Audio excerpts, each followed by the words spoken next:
Hey everybody, Chef Chad Armstrong here, founder of Home Cook Academy, and welcome to my kitchen. You know, because you're here, that means you're ready to take the next step in improving your life through food. You know, we all know, we've all talked about it, we've all heard it, we've all read about it, what the fast food, the processed foods, the takeout, what it's doing to our lives. It's making us bigger, it's making us sicker. It's really just depleting our entire way of life, and it's gotta stop. The only way to stop that is to stop buying that stuff, to start making real food from scratch, from stuff that you buy either from a market, that you grow yourself, that you buy from a store, that comes in its purest form, a whole form that you can take and make into a meal. That's the only way we're gonna reverse this trend. We have to get it done, and we have to do it now. And because you're here, that means you're ready to take that next step. You're ready to start that in your own life and make it better for yourself. Now you're gonna ask yourself, you know, what can I do for you? I can take and give you the tools necessary to make your own food, to make it easier for you to do, to make it less time, to make it simpler, to give you the tools and the resources you need to start making your own food, your own real food. So that's why I brought you here today. I'm actually not gonna do any kind of demo today. I'm not gonna teach you how to cook anything. I'm actually gonna take and give you a tour of my personal kitchen and what I use on a daily basis that makes my life that much easier as a cook at home. You know, I've been in the restaurant industry for years. I spent time in restaurants. I worked as a chef at a hotel. I've worked as an instructor at a culinary school teaching professional students how to cook. Now I'm gonna take and give that information to you. That way you can have the knowledge that professional chefs have and use on a daily basis in your own kitchen to make your life that much simpler. And you're gonna see it's really nothing behind the curtain. You know, there's no man back there pulling strings, you know, like in the Wizard of Oz. Nothing extraordinary. It's really just things that I've learned through the years that I can take and now pass on to you to make it simpler for you. All right, so come on in, let's open up the cabinets, let's get things out on the counter, let me go through some things, let me explain how things work, let me show you how I have my kitchen organized, and let's get started so you can start making a better life for yourself by preparing and cooking your own meals. Let's go. All right, so here we are on the other side of my kitchen. I'm actually gonna pull out the knife drawer, and that way you can take a look and see where, not only where I keep my knives, but what knives I use on a daily basis. You know, I think the knife is probably the most important tool you can have in your kitchen. Obviously, you know, everybody wants a stove, everybody wants to have, you know, pans and the nicest stuff. Having a really good set of knives is really a key component to what you can accomplish in a kitchen. So let's go ahead and I'll get those out. That way you can take a look and we'll go through them. All right, so I actually keep my knives in a drawer. Now, I don't like them on the counter because things get cluttered on the counter, so I do keep them organized in a drawer. Now, my nicer knives, my really nice ones that I spend a lot of money on, I do keep in these wooden sleeves that they just slide into here. That way it keeps them protected. You know, kind of like the more cheaper, like everyday, just like plastic steak knives can go on the side. I'm not too worried about those. You know, just be careful when you're reaching into your drawer. But this is just so you can see how I store my knives in my kitchen. They're right next to the counter where I work all the time, where I do my prep. There's a sink over here to the right. They're right at my disposal really quickly. They're put away for safety and they're stored properly. That way they're not getting banged up in the drawer. So let's go ahead and pull some of these out. I'll go through the ones that I think you definitely should have in your own tool bag. So I want to go through the knives that I have here on the counter because I really want you to understand their purpose, their use, why it's important to have, you know, to have these in your tool bag, at least a majority of these. So the first one, probably the most used in a kitchen, is going to be a chef's knife. This is a 8-inch chef's knife, high quality steel, lasts a lifetime. This, you know, as long as I take care of this knife, this will last me, you know, 30, 40 years, if not more. So as long as you wash them, put them away properly, take care of them, sharpen them on a regular basis, keep them, you know, nice and sharp, they should last a very long time. One that's gained a lot of popularity over the last few years is what's called the Santoku knife, originated in Japan. You can see it's got the beveled grooves here for releasing food.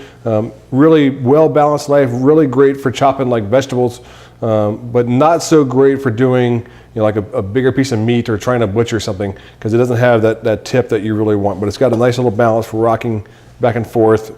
on a cutting board. So you can see the difference between the two. You know, the chef's knife has that nice tip here, where the Santoku has the more rounded tip to it. So I used a butcher knife probably more than I use the Santoku.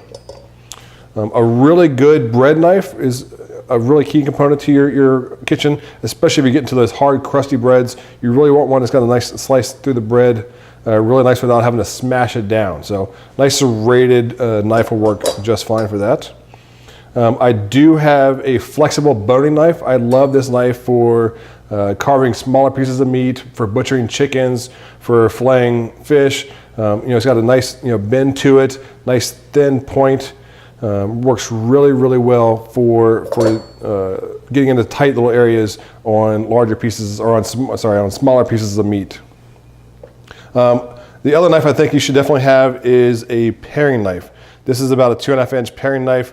Great for doing small intricate work like shallots, garlic, coring tomatoes, just anything that you need really quick for a small piece of work. Works fantastic for it. And this is another, they're all high quality steel, which is you want to make sure you do have in your kitchen. The other tool that I use quite a bit is a pair of kitchen shears. These are great for cutting through like backbones on chicken, maybe cutting twine if you need it real quick. Just something really quick and fast to grab that you can do a lot of damage with. They're really high quality shears that are really, they'll crunch through small bones. If you're cutting off like a head of a fish or something like that, works great for that. And these do come apart to wash by hand. Definitely don't wash any of these knives in your dishwasher. Wash these by hand, dry them by hand, and put them away.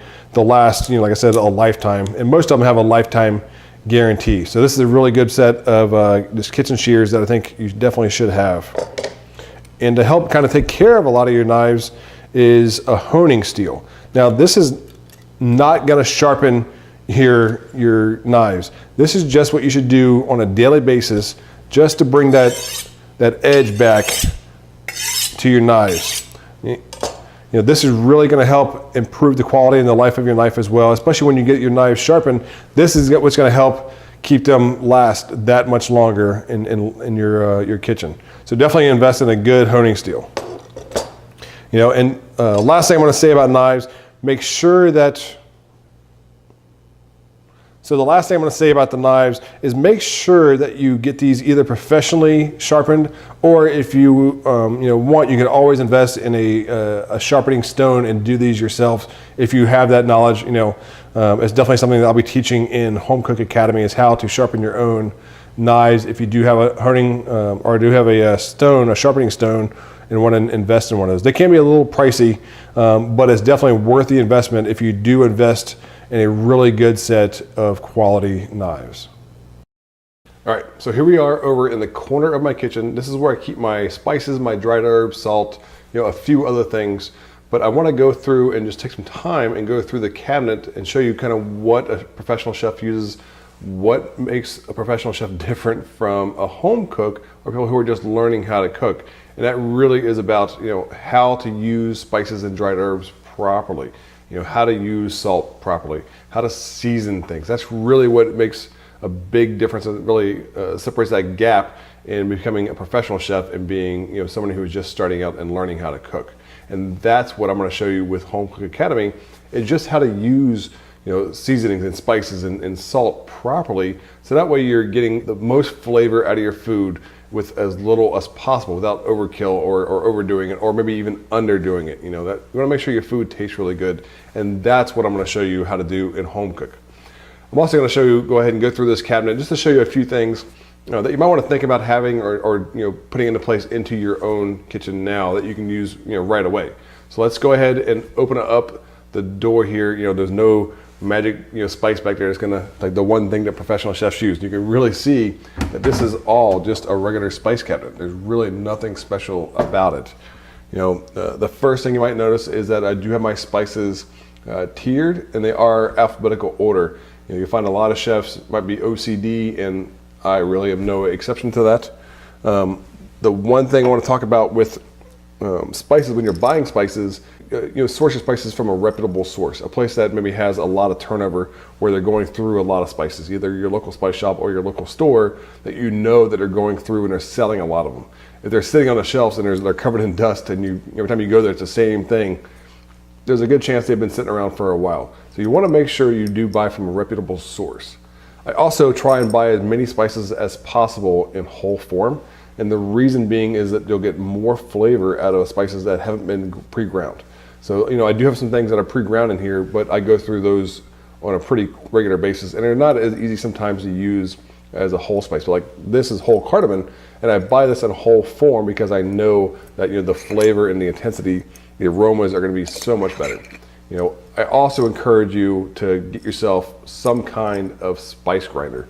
I do keep a couple different ones in my my kitchen that I use. I've got a coffee grinder. No, this is a spice grinder. I do keep 2 of these. I keep one just for my coffee, and then I keep one just for my spices. This works really well, really quickly with your spices. Really can get them down to a fine powder that makes them more edible in your food, easier to use. So go ahead and invest in something that you can grind your spices with. Either a coffee grinder that you turn into a spice grinder, or get yourself a mortar and pestle, which is just a little ceramic or stone bowl with the pulverize your spices with. Either one, they work great. They work fantastic. I just happen to use a spice grinder this way more than I use the mortar and pestle.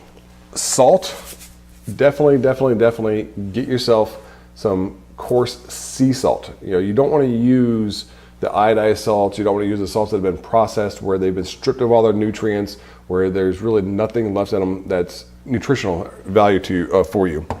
You'll see that I keep a bowl of my salt. This is just the salt that I have here, the coarse sea salt.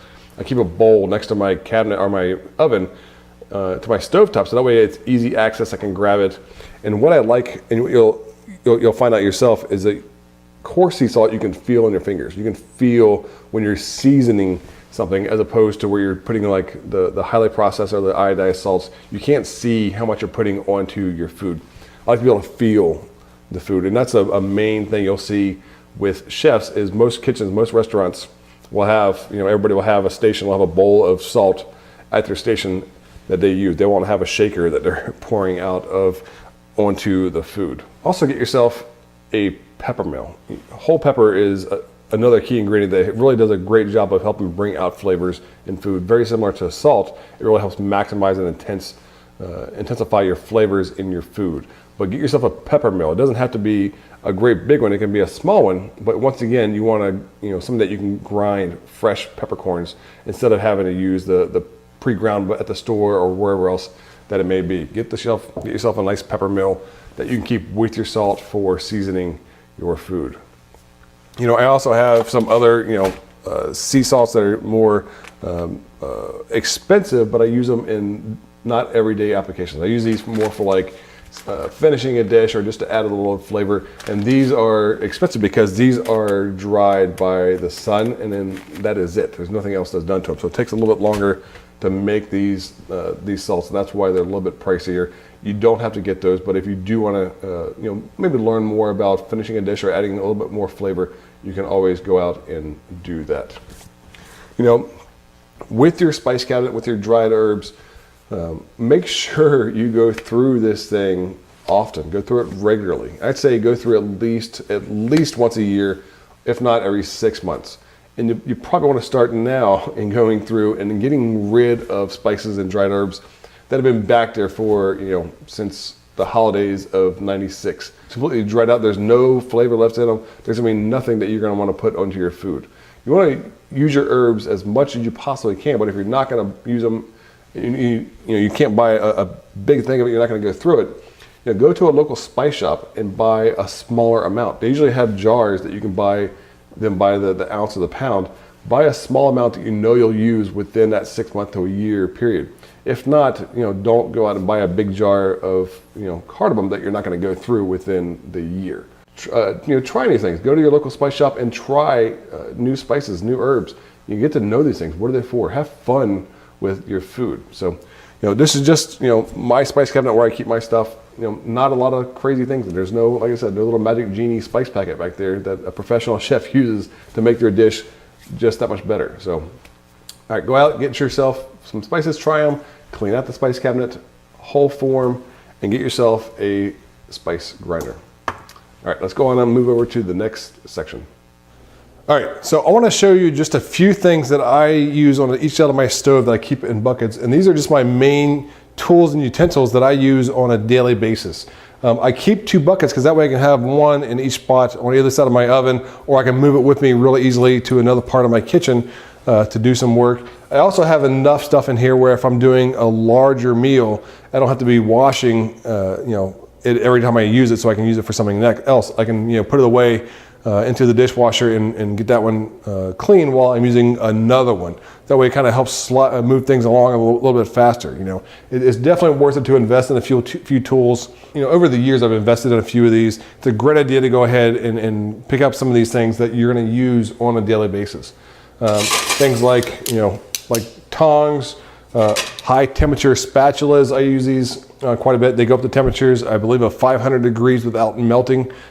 Great for having by your stove and not melting into your food.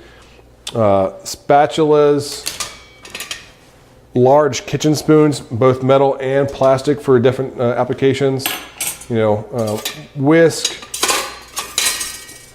ladles. Definitely make sure you have a ladle for soup days. I've got a fish spatula, which is also I use for a lot of other things when things get into tight spots, because it's got that little lip to it, a little curve on the lip that I can really get underneath things when I'm getting things out, like lasagna or brownies or something like that. I've also got a spider or a skimmer for when you're doing any kind of like deep frying. Let's see, I've got a mallet for pounding down pieces of meat. I've got a microplane zester. This is great for zesting citrus or like large spices like nutmeg, blocks of hard cheese like Parmesan. Great for quick, just a little bit finishing applications for that. I love this tool having in my kitchen. It's called a microplane zester. So you can see I've got just a few things. I do have quite a few tongs in here because I use a lot of tongs and spatulas. So if I'm doing a couple different things, I don't have to go over to my sink and wash it, come back and reuse it. It just saves me a little bit of time when I'm cooking, so I can go ahead and put that into the sink, not worry about it, and move on to the next tool. So definitely get yourself a couple of these buckets. They're really inexpensive. Put your tools into them. You can move them around the kitchen really easily. Instead of keeping them in a drawer, they're on top of the stove, right next to where you're doing most of your work. So hopefully this tip works and helps a little bit. So hopefully this tip helps. Use this in your kitchen. Feel free to take that and start using that in your kitchen now. So let's go on to the next part of the tour. All right, so I want to talk about some of the bigger things that I use in my kitchen, some of the power tools that I like to use, some of my workhorses. You don't have to go out and get these, but they do make your life a little bit easier, really a lot easier, let's be frank here, in the kitchen. So this is my stand mixer. It's a heavy duty stand mixer, 5-quart bowl, does several things that I need mixed, pizza dough, bread dough. I can cream eggs and sugar. I can beat butter, eggs, whatever it is that I need done. It's fantastic, and it comes with 3 different attachments. Where it's got the whisk, a dough hook, and then a paddle. So these are what come with it. It also has the ability to add attachments to it. So this particular one, on the front here, you take out the cover, and inside is a drive where you can actually add other things. So you can add like a pasta cutter, a pasta machine. You can add a meat grinder. You can add a juicer. You can add a grater. They make so many different attachments for these things. It's ridiculous. And the good thing is the attachments are relatively inexpensive, anywhere from $49 up to a couple $100. But they definitely help. I use my pasta one all the time for making my own pasta at home. I grind my own meat for sausage or for hamburger. I do it with this thing. So it's a workhorse in the kitchen. I use it all the time. It definitely gets a lot of use. This one I've had for 12 years. So that tells you how long it lasts. Another tool I use quite a bit is my food processor.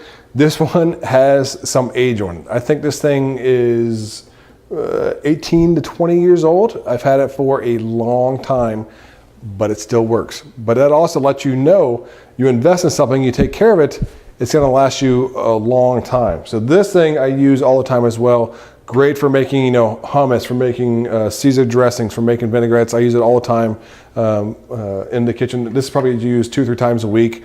Great for doing a quick mince on some vegetables, maybe some hearty vegetables, carrots, onions. If I want to add them to something like a sausage or something that I want to add into where I don't want larger chunks, great for doing that. It does also come with a lot of attachments. You got the top where I can do large blocks of cheese for shredding cheese, grating other vegetables. Great tool to have in your kitchen. Definitely invest in one of these. I probably use this almost the most of anything besides like maybe my knives or some of the tools I have next to the stove. Great thing. Like I said, almost 20 years. That's pretty good. And it still works like a champ. Hasn't slowed down one bit. Something I just recently, and I say recently, this has been 7 years ago, invested in was a Vitamix. For years I had these in professional kitchens. They weren't available to the public, but recently you're starting to see them everywhere online in all the grocery stores, all the big stores, starting to carry Vitamix. High powerful blender, great tool. This does a lot more than what a regular blender will do as far as mixing and pureeing things. Whenever I make my tomato sauce, I use this. When I make soups, if I want to puree things, this is the tool I can use. Also great for in the morning for making smoothies or juicing and pureeing vegetables. So great tool to have. This is another. They're pricey. They're expensive, but they are lifetime guarantee. They'll last forever. Like I said, I've had this one for I think 7 years. Now, and it still goes strong, and most of these things will come with some kind of warranty or guarantee. They are a little bit pricey, but they are things that are going to help make your life just that much easier in your kitchen.